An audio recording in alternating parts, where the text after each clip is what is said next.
Now at 6, we are tracking the threat of severe weather, including the possibility of tornadoes. We'll have the details. So we'll take a look at how Miami, Oklahoma residents are cleaning up the city. And elections are tomorrow for Oklahoma and Missouri. We'll look at what's on the ballots. The 4 states' most watched news starts now. You'll want to be aware of weather developments. We're tracking the possibility of severe storms tomorrow evening. This is KOAM News at 6. I'm Dow Quick.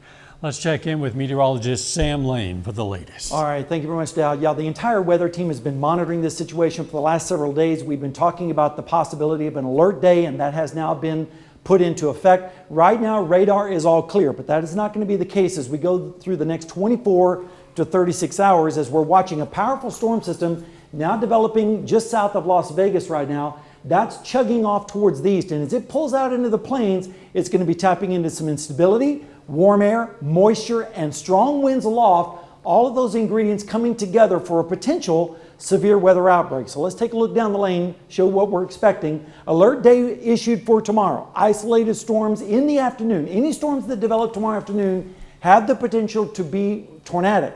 And then as we go through tomorrow night into early Wednesday, a squall line is expected to develop with yet even more threat of severe weather and tornado activity. And then cooler on Wednesday. And of course, I'll break it all down for you in just a little while. All right, we'll see you soon.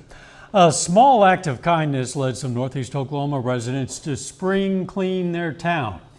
KOAM's Kerry Worthen has more on the Facebook post that started a viral movement. Well, I just noticed in my neighborhood there was an area that needed some attention, so I asked for some volunteers on my Facebook group, and I got several volunteers, so I thought, well, if we can do that little area, maybe we can move on to something bigger. That is just what happened. From one post by Daryl Taylor, word spread and volunteers like Amber Childers offered the time to pick up trash around Miami. Daryl Taylor had a list of places that he wanted cleaned, so I offered to pick one. I picked the one on Highway 69 from Tractor Supply to Jake's Fireworks, and that one took me, I started from 2 p.m., finished about 5:45 in the evening. Taylor wasn't expecting the impact a Facebook group would have on a small town of Miami. Without the group, I wouldn't be able to do this. I asked for donations of trash bags and supplies, gloves and grabber things to pick up trash, and Amazon was delivering to my house pretty heavy for a few days, and I probably received about $900 worth of trash bags and supplies. But it wasn't all just for social media clout. I did it because it makes me feel good about helping the community, and when I drive by knowing that, I was the one that helped the community look nice, it just builds your confidence up knowing that you're helping your community. So, be a part of the solution, not the pollution. In Miami, Kerry Worthen, KOAM News. Those who'd like to help with the citizen-led cleanup of Miami can find more information on our website, KOAMnewsnow.com. Now, those cleanup efforts were also inspired by a Facebook post telling Miami residents the Inyo wrestling team would be performing a major cleanup project. That team today picked up trash in the area of Samwell Soccer Complex in Miami Sanitation Department. In the post, organizers asked the public for donations of heavy-duty trash bags and gloves for the students. The wrestling team really wanted to give back to the community. We think it's important to represent the town of Miami well. We're not just wrestlers, but we try and be the best kids we can. Members of the community were also welcome to volunteer in that cleanup. We now know the cause of the October derailment of the train at Silver Dollar City. The Missouri State Marshal's Office and Wolf Railway Consulting released a report that finds the train had uneven wear on a side bearing that allowed the train car to lean. The report also says the support springs were not at the same height, the rails were misaligned, and there were loose joint bolts. Silver Dollar City says they made safety improvements and it should reopen this week. To learn more about the derailment, download the KOAM News Now app. Missouri and Oklahoma voters will head to the polls tomorrow. Polls open at 6 a.m. in Missouri, 7 in Oklahoma. In addition to choosing new school board members in the Sooner State, some of the big issues include a school bond in Grove and a sales tax to benefit the Delaware County Sheriff's Department. In Missouri, since the legalization of recreational marijuana, several counties and cities will decide on local taxes for the drug.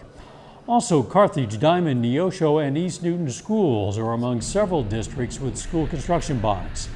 City of Carthage looks again to approve a bond for a new performing arts building. Type of elections that it was on the ballot last year and it passed inside the city limits, but it failed outside the county, and it does require a 4/7 vote, so it has to be about 52% of the people, and it just didn't quite make it the last time, but it's going to be on the ballot this time. Polls will remain open until 7 p.m. and Davis believes counties will begin reporting results around 8. Next week, each county will begin the process of certifying the election. That means election officials will hand count a minimum of 5 to 7% of the ballots to make sure the results match tomorrow's machine count. Be sure to download the KOAM News app for all your election needs.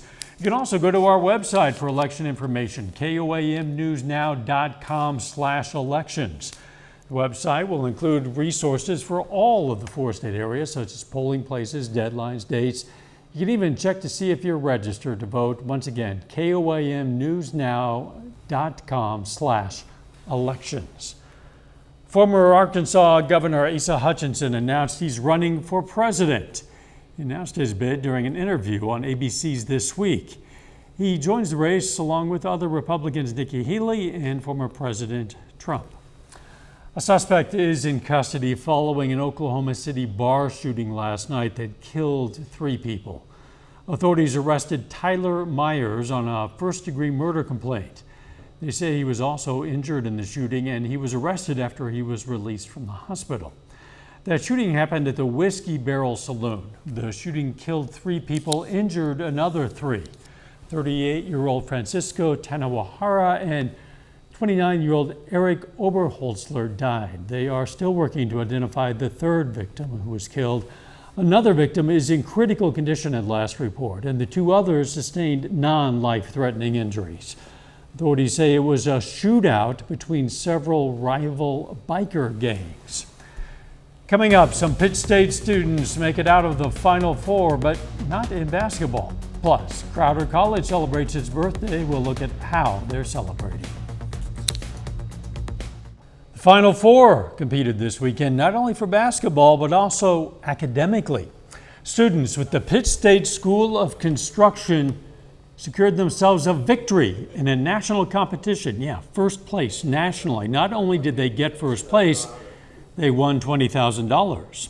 Earlier this month, the students traveled to the Final Four MCAA Student Chapter Competition in Phoenix. The team was one of 22 chapters out of 48 across the country to submit a proposal for a national energy project last fall. The chapter won $10,000, and it'll be matched by MCA of Kansas City, totaling $20,000. Crowder College in Neosho, Missouri is celebrating its 60th anniversary all week. There's also a Spirit Week with today's theme asking students to dress like it's the 1960s. Today's students were able to get a special tour to learn about the school's history.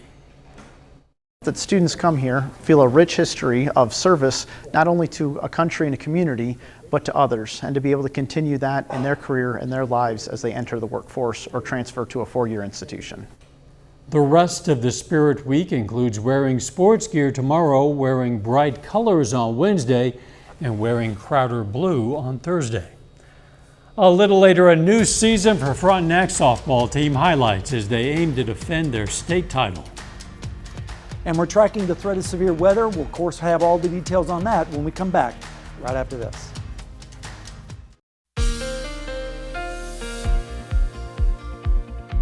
Well, friends, we had a nice weekend across the 4 states to start off Holy Week, but things are going to start going downhill as we head through the next 24 to 36 hours. But let's enjoy the sunshine while we can.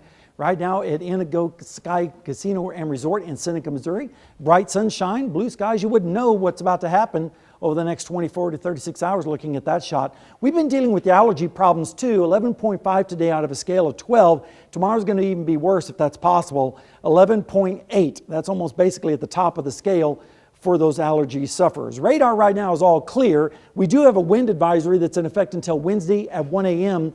here in the brown shaded areas. And then we have a fire weather warning for Elk and Chautauqua counties as well as Greenwood counties in our far western sections as the conditions are very dry and the winds and all those factors coming together creating some fire danger problems. Right now radar is clear across the entire south central United States, but that's going to be changing over the next 24 to 36 hours. Temperatures very pleasant. In fact, we were pretty close to the record today.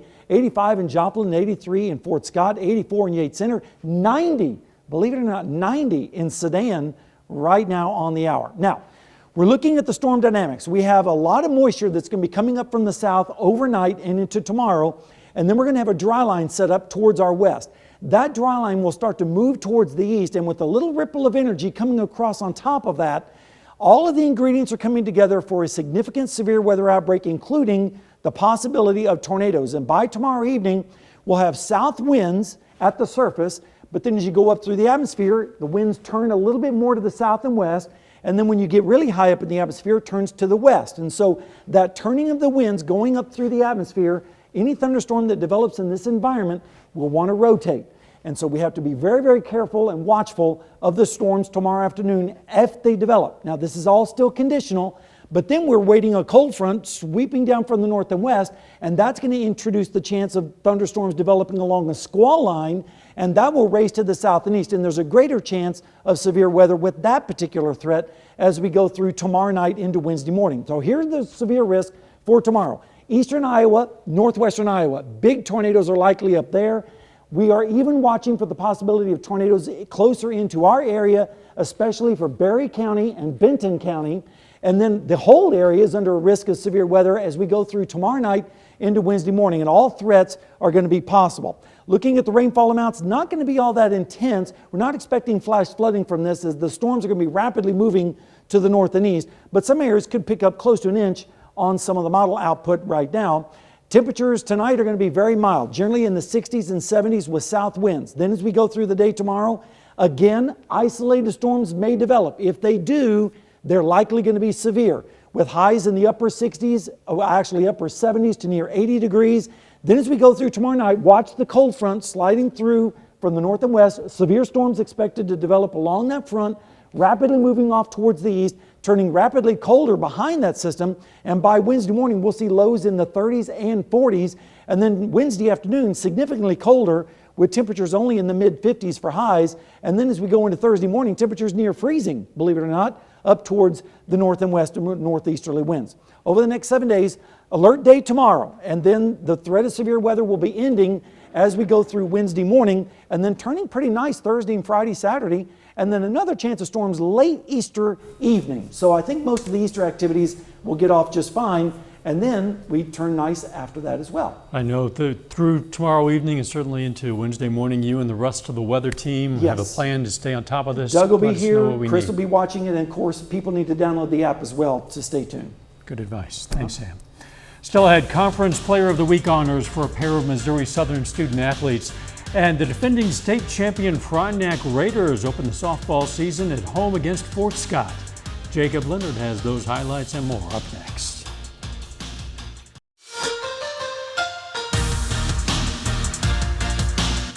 Well, the Frontenac Raiders are the defending Kansas 3A state softball champions. It's their third title since 2016. Today, though, it's a new season for Frontenac. The Raiders kick off their 2023 schedule at home today against the Fort Scott Tigers. The Raiders straight to work with the bats. Hattie Pyle, I thought this one was gone. Off the fence, though, Maddie Lajadas scores. Frontenac on the board. That is a double for Hattie Pyle. Moments later, Mia Brown up now. Pulls it hard down the third base line. Pyle comes around to score. Raiders get 4 in the first inning. Bottom of the second. Tigers with the runner on third, but check out Caitlin Hayslip. Perfect throw. Hayslip gets the pick off. Now Avery Johnson in the circle for the Raiders. Strikeout here ends the inning. Johnson strikes out 7 in this one. To the 5th inning, it's now 9-1 Frontenac. Tinley Sullivan She wants to go home early. Big fly to left, clears the fence, 2-run jack for Sullivan. That's the end of it. Frontenac wins their opener over Fort Scott 11-1 in 5 innings.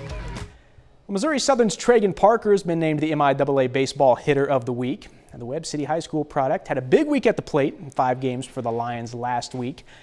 Parker was 9 for 21 for Southern, hitting for a .428 average. Now, of those 9 hits, 6 of them were home runs. He finished the week with 15 RBIs. Parker has 10 home runs on the season. He's one of just 8 players in the MIAA right now with 10 or more jacks. The Lions, by the way, are back in action tomorrow on the road against Missouri Western. Now on the softball side, Southern pitcher Bailey Lacey is the MIAA Pitcher of the Week in 2 starts against Nebraska Kearney and Fort Hays State. She had back-to-back complete game shutouts, collecting 23 strikeouts. 15 of those came against Nebraska Kearney on Saturday, and that is a new program record. Lacey is now 8-0 in the circle this season with a 1.98 ERA. Missouri Southern women's basketball finishes the season ranked in the top 25 in the country. The Lions are number 18 in the final WBCA poll of the season out today. Missouri Southern finished 29-7 overall this season. They really finished strong. The Lions won 17 of their last 20 games. They won the MIAA Conference Tournament and won 2 games in the national tournament, before falling in the Sweet 16. And by the way, the team they lost to in the Sweet 16, Minnesota Duluth, finished as the national runner-up over the weekend. The Kansas City Royals are off to a bit of a rough start this season. The Royals got swept by the Twins on opening weekend, scoring just 4 total runs in the first 3 games. And tonight, Kansas City back on the field, aiming to get things turned around against the Toronto Blue Jays. Brady Singer gets his first start of the season on the mound for the Royals. That one will get started here in just a few minutes. On the National League, St. Louis Cardinals open a series at home tonight against the Atlanta Braves. Cards are 2-1 after their first series win over the Blue Jays on Sunday. That one is at 6:45. Jake Woodford is on the mound tonight for St. Louis. So obviously it's a busy day of softball, busy day for baseball. Frontenac looked pretty good. The defending state champs today ended it early.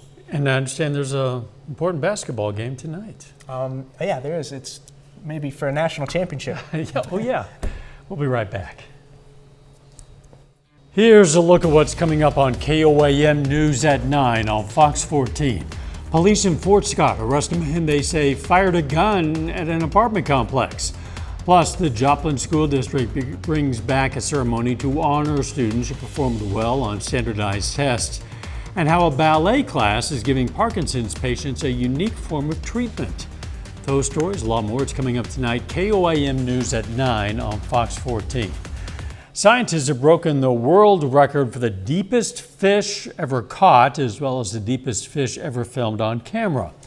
A juvenile snailfish was filmed in August last year at a depth of 8,300 meters plus. It beat the previous record by 158 meters. A few days later, the team collected 2 snailfish at 8,022 meters, which are the first to ever be collected from deeper than 8 kilometers. To clarify, snailfish are actually deepest fish in the world. Wow. Yes. Okay, we're looking at the possibility of some nasty weather tomorrow. Yes, any thunderstorms that develop tomorrow afternoon have the potential to be tornadic. And then we're looking at another round of severe weather tomorrow evening into early Wednesday morning. Those are going to be nighttime severe weather situations, so it's very important for everyone to have that app and be paying attention tomorrow night. And then it turns nice after that, including for Easter Sunday. Good. Thanks for joining us. We'll see you right back here tonight after basketball. Let's make it a great evening.